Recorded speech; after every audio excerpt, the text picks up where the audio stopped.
جب آسمان پھٹ جائے گا اور جب تارے جھڑ پڑیں گے اور جب سمندر ابل پڑیں گے اور جب قبریں اکھیڑ دی جائیں گی، تب ہر شخص معلوم کر لے گا کہ اس نے آگے کیا بھیجا تھا اور پیچھے کیا چھوڑا۔ اے انسان، تجھ کو اپنے رب کریم کے بارے میں کس چیز نے دھوکہ دیا؟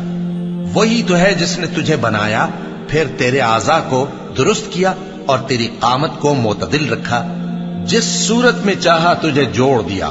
مگر افسوس تم لوگ جزا کو جھٹلاتے ہو، حالانکہ تم پر نگہبان مقرر ہیں، یعنی معزز کاتبین۔ جو کچھ تم کرتے ہو وہ اسے جانتے ہیں۔ بے شک نیکوکار نعمتوں کی بہشت میں ہوں گے اور بدکردار دوزخ میں، یعنی جزا کے دن اس میں داخل ہوں گے اور اس سے چھپ نہیں سکیں گے۔ اور تمہیں کیا معلوم کہ جزا کا دن کیسا ہے؟ پھر تمہیں کیا معلوم کہ جزا کا دن کیسا ہے؟ جس روز کوئی کسی کے کچھ کام نہ آ سکے گا اور حکم اس روز اللہ ہی کا ہوگا۔